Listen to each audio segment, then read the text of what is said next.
Makan kue gandum di pagi hari. Assalamualaikum Dewan Jeri. Salam literasi. Perkenalkan, saya Khairan Alicia Raisahla dari SDT Al-Multazam. Kuningan, Jawa Barat, kaya sejarah dan budayanya.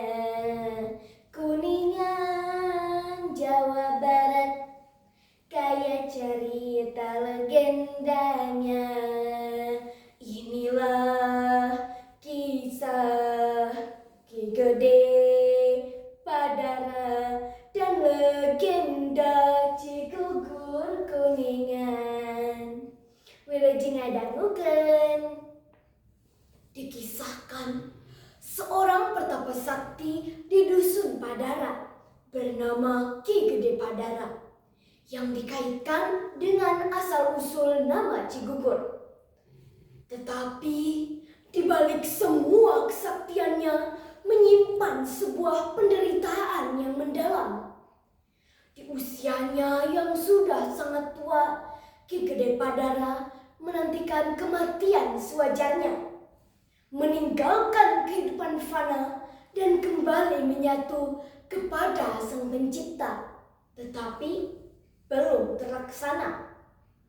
Konon ilmu sakti yang tertanam di tubuhnya menjadi penghalang bagi harapan terakhirnya.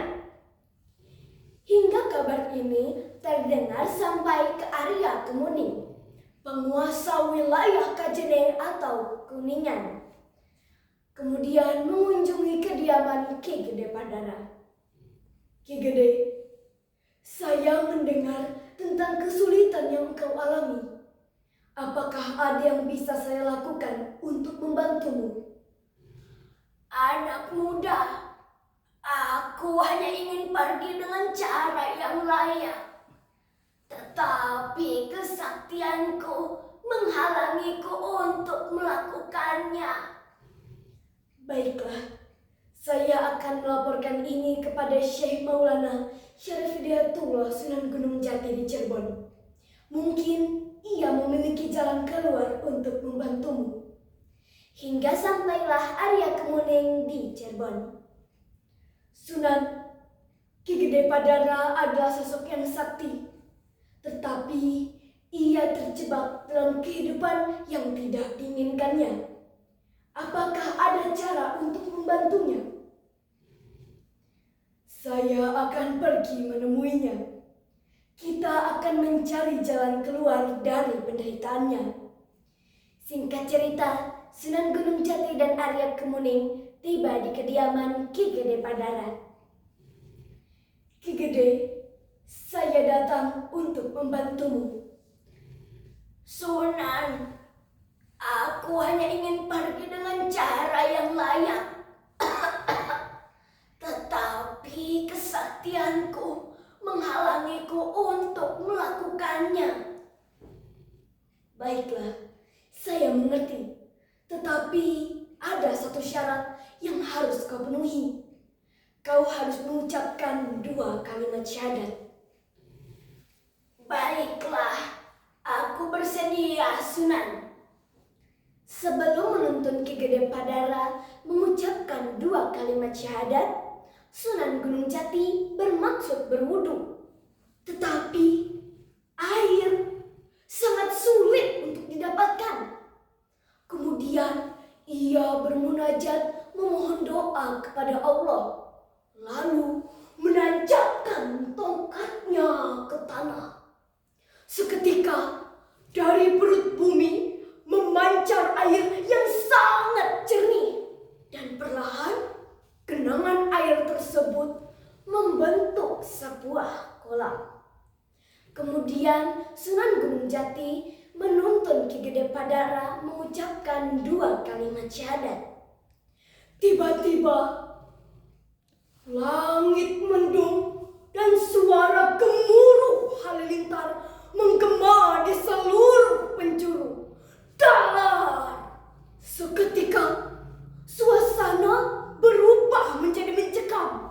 Angin berhembus kencang disertai kilat yang menyambar di kejauhan.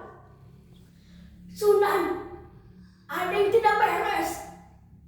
Tenang Ki Gede, teruskan. Ini adalah bagian dari perjalananmu. Saat Ki Gede Padara hendak melanjutkan 2 kalimat syahadat, tiba-tiba tubuhnya lemas. Dalam sekejap ia terjatuh dan jasadnya menghilang seperti ditelan bumi. Suasana berubah menjadi hening.